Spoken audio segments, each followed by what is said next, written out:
किसी गांव में एक विधवा माता और उसका पुत्र रहता था। वह गायों को चराकर अपना पालन पोषण करता था। उसकी माता 12 मासी चौथ माता का व्रत करती थी। वह हर महीने की विनायक चौथ को चूरमे के 5 लड्डू बनाती थी। उनमें से एक चौथ माता का, एक गणेश जी का, एक गाय का निकाल कर दान करती, एक बेटे को खिलाती और एक स्वयं खाती।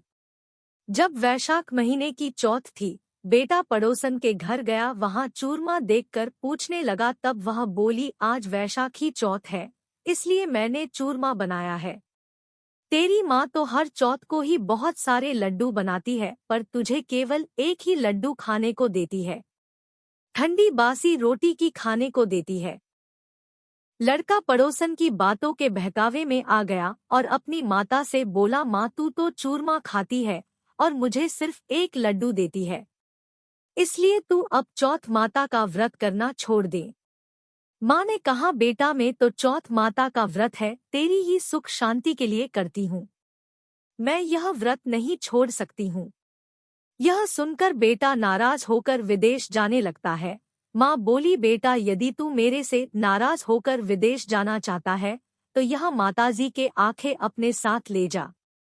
यदि तेरे पर कोई संकट आए तो चौथ माता और विनायक जी का नाम लेकर इन्हें डाल देना, तेरा संकट दूर हो जाएगा। लड़का आंखों को लेकर विदेश चला गया। रास्ते में उसे एक खून से भरी हुई नदी मिली जिसे पार करना संभव नहीं था।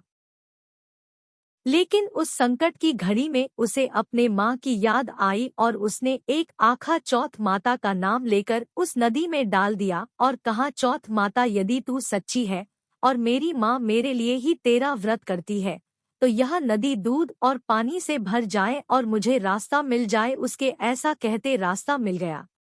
आगे चलने पर भयंकर जंगल से भी उसे इसी प्रकार आंखें पूर कर गुजरना पड़ा। आगे चलकर एक नगर में पहुंचा। उस राजा के यहाँ रोज एक मिट्टी के बर्तन का अलाव पकता था। वह अलाव तब पकता था जब उसमें एक आदमी की बलि दी जाती थी, यानी एक आदमी को बर्तनों के साथ चुन दिया जाता था। उस लड़के ने वहां जाकर देखा, एक बुढ़िया माई आटा पीसते जा रही थी और रोती जा रही थी। लड़के ने इसका कारण पूछा, तब बुढ़िया बोली कि आज मेरे इकलौते बेटे का इस अलाव में जाने का नंबर है।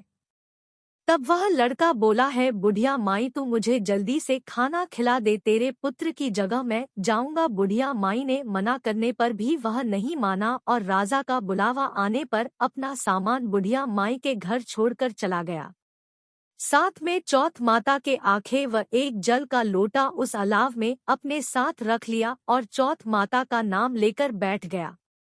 दूसरे दिन अलाव पककर तैयार हो गया। लोगों को बहुत आश्चर्य हुआ।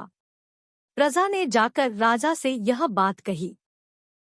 तब राजा स्वयं देखने आए। अलाव में से बर्तन निकाले जाने लगे तो अंदर से आवाज आई, धीरे धीरे बर्तन उतारो, अंदर में हूँ। तभी राजा ने आवाज सुनकर कहा कि तू अंदर कौन है, कोई भूत प्रेत है या कोई देव? तब वह लड़का बोला, कल जिस लड़के को तुमने अलाव में चुना था मैं वही लड़का हूँ। लड़का बाहर आया। बाहर आने पर बुढ़िया माई व राजा के पूछने पर उसने कहा कि यह सब चमत्कार मेरी चौथ माता वह विनायक जी के व्रत का है। मेरी माँ मेरी सलामती के लिए व्रत करती है, उन्हीं के प्रताप से आज मेरा यह भयानक संकट दूर हुआ है। राजा को विश्वास नहीं हुआ। तब राजा ने 2 घोड़े मंगाए, एक पर स्वयं बैठा, दूसरे को लड़के को बिठाकर उसके हाथ पैरों में जंजीर बांधी और कहा, यदि तेरी चौथ माता सच्ची है तो यह जंजीर मेरे हाथ पैरों में आ जाए।